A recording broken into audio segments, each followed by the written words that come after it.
예수께서는 십자가를 지고 죽으시기 전 순환을 당하시죠. 여기 오늘 본문에도 표현된 대로 채찍질을 당하셨다. 가시로 관을 쓰셨다. 또 손으로 때렸다 등의 표현을 하고 있습니다. 고난을 당하심을 말씀하고 있는 건데, 이사야 선지자의 말씀 속에서, 예언 속에서 예수께서 고난을 당하신 것, 그가 찔림은, 그가 상함은, 그가 채찍에 맞음으로 등으로 표현된데, 그 이유가 다 무엇 때문이냐? 우리의 허물 때문이에요. 우리들의 죄 때문에 예수님은 그 수많은 고난을 당하셔야만 했다는 것이거든요. 앞에서도 우리가 계속 묵상했던 것처럼 예수께서는 이 땅에 오신 목적이 그거니까. 그러나 죽지 않아도 되시는 분, 죽지 않을 수 있는 권세도 가지고 계신 분, 그럼에도 불구하고 죽음의 길을, 고난의 길을 자원하여 가고 계신다는 거거든요. 목적은 하나죠. 하나는 하나님의 뜻이요, 하나는 우리의 구원이지. 그 뜻은 우리의 구원을 향한 구원이고 사랑이니까요. 이것처럼 예수께서는 당하지 않아도 되실 고난을 저와 여러분 때문에 그 고난을 당하셨다는 거예요. 그래서 그 채찍에 맞는다, 뭐 가시관을 쓰셨다 등등의 그 고난 당하는 그림이 여러분들에게 머릿속에 그 그림이 있을 거예요. 영화로도 만들어지고 했으니까요. 그 그림을 한번 좀 마음에 이렇게 되새겨보는, 이게 일상의 우리 신앙생활 속에서 항상 되새겨보는 이 마음이 우리에게 항상 있어야 돼, 항상. 그래서 그리할 때마다 우리는 그 예수의 십자가의 의미와 그 가치, 사랑, 은혜, 복, 여기서 모든 게 은혜도 사랑도 복도 전부 십자가로부터 시작된다는 사실을 우리는 깨닫게 되거든요. 그러니까 십자가가 없으면 우리가 없는 거예요. 이 바울이 그러잖아요. 나는 결코 십자가 외에 자랑할 게 없다. 그렇죠? 이게 바울의 자랑거리가 아니라 저와 여러분의 자랑거리여야 되는 거예요. 예수 없이 우리 살 수 없어요. 예수 없이 우리 구원이 없어요. 예수 없이 우리 하나님 나라 못 가요. 이게 성경이지 않습니까? 그런데 거기에 예수라는 이름 앞에 있지만 그 내면 속에 뭐가 있습니까? 십자가가 있단 말이에요. 이게 십자가의 의미예요. 그 고난을 당하시고 3절에 보면 사람들이 예수님을 놀리잖아요. 유대인의 왕이여 평안할지다라며 손으로 때리고 했다는 거예요. 지금 행악자 취급받잖아요. 행악자. 이 사람이 행악자가 아니면 빌라도에게 고발 안 했다고 그랬잖아요. 행악자라고 그랬어요. 아주 그 악한 강도를 풀어달라고 그러고 예수님은 죽여달라고 할 정도로 그런 멸시, 전대, 이런 행악자 취급을 받았지 않았어요? 그래 놓고는 유대인의 왕이여라고 유대인의 왕이라 지칭하면서 조롱을 하는 거예요. 이게 얼마나 참 기가 막힌 조롱입니까? 이 조롱조차도 예수님이 받으실 분입니까? 아니죠. 찬송과 영광을 받아야 되실 분이죠. 우리의 지음의 목적, 우리의 구원의 목적도 에베소서 1장 그러잖아요. 그리스도 예수로 말미암아 우리의 구원이 이루어짐을 말씀하면서 예수 그리스도의 은혜와 그 십자가 사랑으로 말미암아 우리의 구원이 이루어졌다고. 근데 그 구원의 은혜를 왜 베풀었다고요? 찬송과 영광을 받으려 하십니다. 그렇지 않았어요?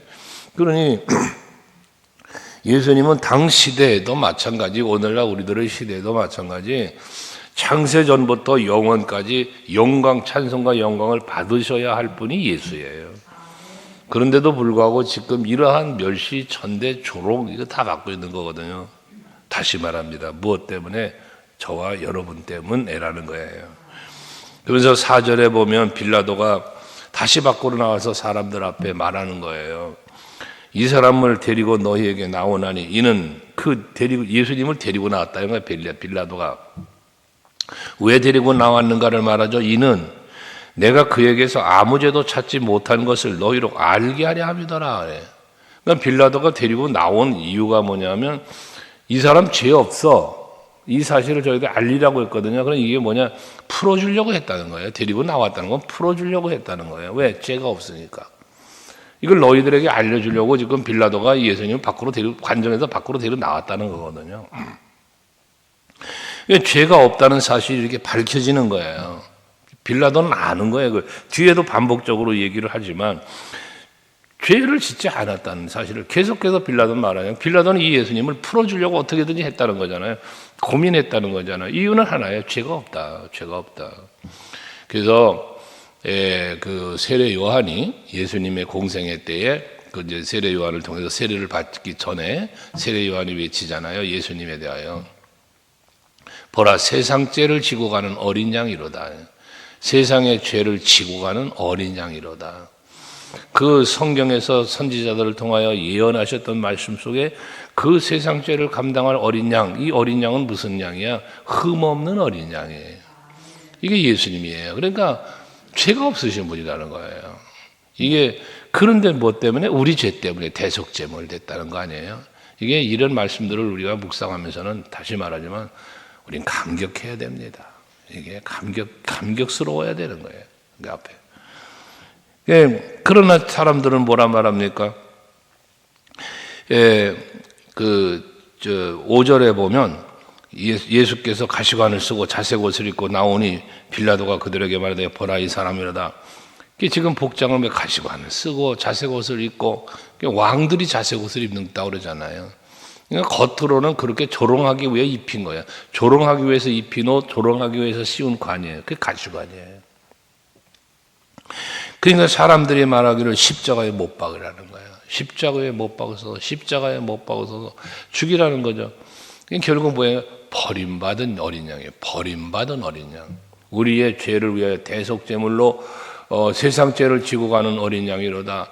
이 왓사셀의 어린 양처럼 이게 구약의 시대에 있었던 모든 그 속죄 제사의 모양으로 예수님이 그 모습 그대로를 지금 가시는 거예요. 그 길을 그대로 가고 계시는 거예요. 그러니까 우리는 뭐 영화로 만들어서 보고 앉아서 훌쩍거리고 울고 그런 작품이 아니에요. 예수님의 이 십자가는 우리가 만들어내는 작품이 아니라고요. 이건 우리를 향한 하나님의 뜻이고요. 사랑이고요. 표현이에요. 확증이라는 표현까지 로마서 5장에 했지 않습니까? 이게 예수님의 모습이에요. 철저히 버림받는 거예요. 철저히 죽음을 당하는 거예요. 저들이 그렇게 십자가에 죽이라고 계속 말을 하지만 빌라도는 이 사람 죄 없어. 이 사람 죄 없어. 계속해서 말하는 거 아니야. 6절 마지막에도 나는 그에게서 죄를 찾지 못하였노라.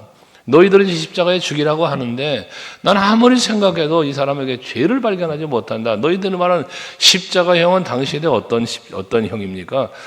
극형이죠. 극형. 그러니까 아주 악한 죄를 범한 사람을 달려 죽이는 게 십자가형이란 말이에요. 예수님 죽으실 때 강도 2사람이 함께 죽었다고 그랬잖아요. 강도 같은 사람들. 앞에 그 풀어달라고, 바라바를 풀어달라고 그랬지만 강도했다고 그랬잖아요. 이런 사람들이 죽는 자리가 십자가예요. 그런데 지금 예수님 빌라도가 이방인이 볼 때 죄가 없는데 이 대제사장들이라는 사람들이 유대인들이 십자가에 못 박으라. 극형에 처하라. 앞에 말 행악자. 그러고 계속 말하는 거예요. 그러니까 유대인들이 죄를 찾지 못했다고 하니까 그 죄를 뭐라고 말하는? 당연히 죽을 죄를 졌다. 7절에 보면 그가 당연히 죽어야 할 이유가 뭐냐? 자기를 하나님의 아들이라고 함이니이다 라고 말합니다. 스스로 하나님의 아들이라고 말했다고 해서 반드시 죽일 죄를 범했다는 거예요. 죽일 죄를. 죽여야 된다는 거예요. 이게 뭐예요? 지금 예수님은 우리의 죄를 위하여 대신 죽으시기 위하여 오신 하나님이시거든요. 그런데도 불구하고 이러한 진리를, 이 사실을 그들은 알지 못하는 거예요. 알지 못하니까 올바른 판단을 하지 못하고 이런 악을 범하고 마는 것이거든요. 여러분, 우리가 신앙생활 하면서도 그래서 성경을 자꾸 많이 읽고 묵상해야 되는 이유는 성경을 모르면 신앙생활을 올바르게 할 수가 없는 거예요. 이 성경은 하나님이 우리에게 주신 계시잖아요. 계시. 하나님의 뜻을 우리에게 계시하고 우리를 향한 하나님의 약속을 계시하고 영원한 하나님의 나라를 계시하고 하나님이 어떻게 약속을 성취했으며 앞으로 어떤 일을 하실 것인지를 계속해서 알려주시는 게 성경이란 말이에요. 과거와 우리들의 현재와 미래까지를 통틀어 말씀하고 있는 게 성경이란 말이에요. 그러니까 우리가 이런 성경을 모르면 신앙생활을 이런 유대인들처럼 대제사장이지만 이런 엉뚱한 짓을 하게 되는 거예요. 잘못된 판단을 하게 되고, 잘못된 생각을 하게 되고, 잘못된 말을 하게 되고, 잘못된 행동을 하게 되고, 이런 거예요. 그러니까 오죽하면 호세아 선지자를 통하여 하나님 말씀하신 게 뭡니까? 내 백성이 나를 알지 못하여 망하는도다. 내 백성이 나를 알지 못하여 망하는도다. 왜 제가 여러분 스티커에 예수님 덕분에 행복합니다, 예수님은 어떻게 하셨을까를 늘 생각하자고 합니까? 이거 해야 우리가 신앙생활을 바르게 해요. 이걸 해야. 그러니까 빌라도가 이 말을 듣고 더욱 뭐해서 두려워했대요. 두려워했대요. 빌라도가 두려워했다는 거예요. 그럼 이 빌라도의 두려움은 무엇일까? 대제사장이나 사람들은 저 사람이 하나님의 아들이라고 그랬어요. 그러니까 죽여야 돼요 하는데 빌라도는 이 얘기를 들으면서 이 하나님의 아들? 하나님의 아들? 이 신의 아들? 그러면 이 사람들은 이방의 우상들을 섬기는 입장에서 신 그러면 얼마나 두려워합니까? 하나님의 아들이라고 그랬다니까. 이 두려움이 몰려오는 거예요. 또 빌라도는. 그 다시 들어갑니다. 다시 들어가서 도대체 너 어디서부터 왔어? 하나님의 아들이라는 소리를 대제사장들을 통해서 들으니까 이게 두려워가지고 예수님은 대답을 안 하시는 거예요. 그러니까 빌라도가 타협처럼 위협을 한다고 할까? 야, 나는 권세가 있는 사람이야. 그러면서 10절에 너를 놓아줄 권한도 있고 십자가에 못 박아 죽일 수 있는 권한도 나에게 있어. 이 세상 권세를 말하는 거죠. 난 이렇게 권세 있는 사람이야. 쉽게 말해 너 살려줄 수도 있고 죽일 수도 있어. 내 권한이 그거야. 그러니까 뭐 하라는 거예요?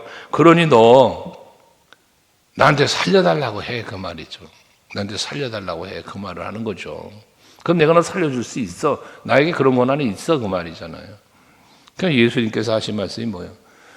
너가 가지고 있다는 그 권한이 위로부터 온 거야. 다시 말해서 하나님께서 주신 권한이다, 그죠?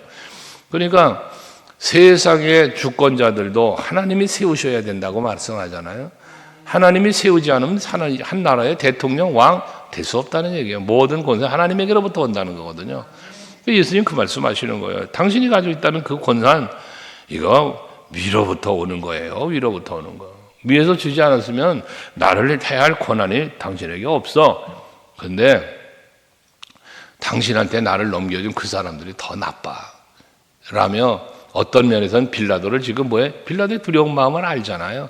지금 예수님이 그거 모르겠어요. 빌라도의 마음을, 빌라도의 생각을 모르겠어요. 다 알지.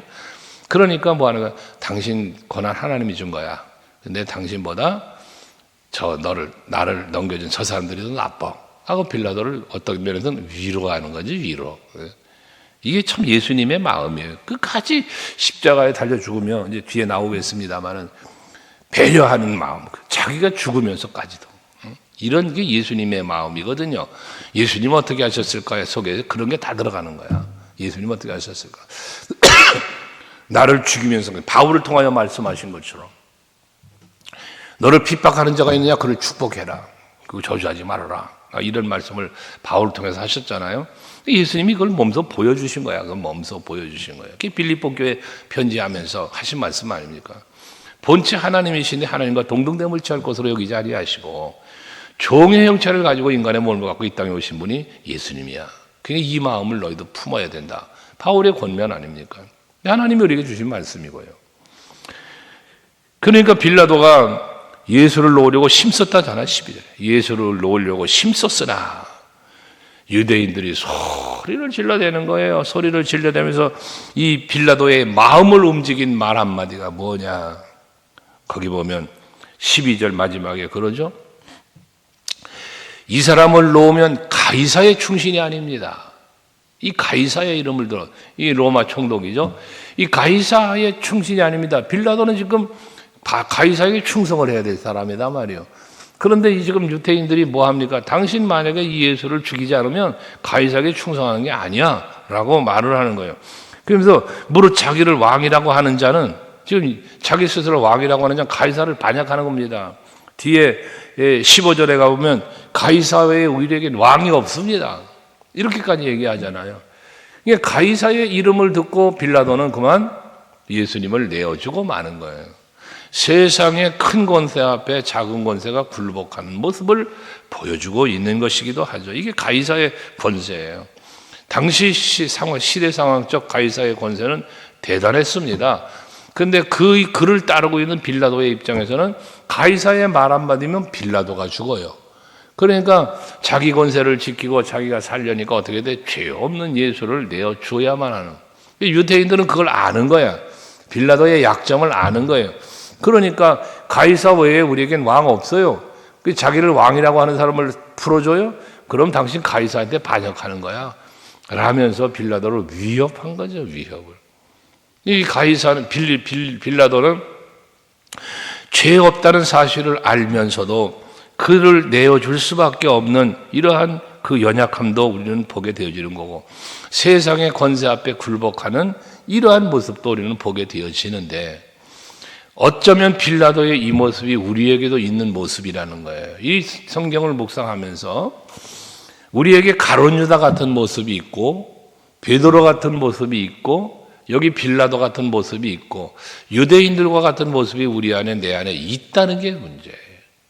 우린 이것이 아니야, 난 그런 거 없어라고 부인할 수 있을지 모르나, 우리의 내면적인 것과 외적인 삶을 들여다보면 보이지 않게 보이게 우리 속에 그런 모습들이 있음을 깨달을 때가 있는 거예요. 그러니까 우리는 하나님 앞에, 이 십자가 앞에 우리는 눈물을 지을 수밖에 없다는 거예요. 그 십자가의 은혜가 없이는 우리는 살 수가 없는 거예요. 그 은혜 아니면 살 수 없다는 고백을 하는 거예요. 예수 없이 살 수 없다는 거고, 주 예수보다 귀한 게 없다는 수많은 고백들을 우리가 하는 거예요. 여러분들, 오늘은 여기 본문에 나타나 있는 이 말씀 속에서 지금 방금 말씀드린 것처럼 내 모습을 한번 찾아보는 거예요. 비록 내가 예수님 시대에 예수님에게 돌을 던지지도 않고 침을 뱉지도 않고 채찍을 들지는 않았지만, 결자로 오늘 우리들의 삶의 현장에서 예수님을 향하여 채찍을 들고 예수님을 향하여 침을 뱉었던 이러한 모습, 사람들의 모습 같은 마음 속의 생각이나 우리의 삶의 습관이나 등등이, 예수님이 나의 이런 모습 때문에 십자가에 죽으셨구나, 이런 걸 생각해 보면 오늘날 살고 있는 우리들도 바로 그와 같은 모습이 있다는 겁니다. 깨달아 알아야 됩니다. 그래서 결과적으로 보면 이 빌라도는 어떻게든지 풀어줘 보려고 애를 썼지만 안 되고, 가이사라는 이 말 한마디 때문에 예수를 십자가에 못 박도록 16절 저들에게 넘겨주었더라 라고 말씀을 합니다. 이 인간의 한계, 권세의 한계예요. 그러니까 이런 게 아이러니한 부분인데요. 그럼 가이사는 완전한 권세였냐? 아니죠. 하나님의 권세 앞에 결과적으로는 가이사의 권세도 빼앗기게, 잃게 되는 거예요. 세상 권세는 말했잖아요. 예수님 위로부터 주시는 거다고. 그러니까 빼앗을 수도 있는 권세도 위에 계신 거예요. 하나님이 앞에 있는 거거든요. 그러니까 이런 모습을 생각하면서 우리가 세상 권세, 세상 명예, 세상 부귀, 이 모든 것들보다 주 예수를 더 귀히 여기고 십자가의 그 사랑과 은혜를, 우리 그것 때문에 살았고 그것 때문에 영원이라고 하는 보장을 받은, 영생이라는 보장을 받은 거니까. 영생보다 소중한 가치가 어디 있어요? 생명보다 귀한 게 이 세상에 어디 있어요, 여러분? 그렇지 않아요? 내 생명보다 귀한 게 어디 있어요? 세상에서 없어요. 우리에게 생명보다 더 귀한 건 유일하게 말하면 그게 예수고 그게 십자가잖아요. 그분으로 말미암아 우리는 영생이라는 걸 얻었으니까. 그래서 예수님 덕분에 우리는 행복해지는 겁니다. 나 남 같은 재물은 없으나, 나 남들처럼 건강은 없으나, 그러나 나는 행복하다잖아요. 누가? 송명희 시인이. 응? 그러니까 여러분들이 정말 예수님 덕분에 행복해지는 삶을 자꾸 찾아가세요. 예수님 생각만 하면 내 마음이 좋거든. 그러잖아. 주님을 생각만 해도 내 마음이 좋거든. 그 얼굴 배울 때야 내가 얼마나 좋으랴. 우리 찬송하지만 그날을 바라보면서 참 오늘도 여러분 참 기쁘고 즐겁고 행복한 하루를 사시기를 바랍니다. 네, 예수님 덕분에 행복합니다. 할렐루야. 기도하십시다.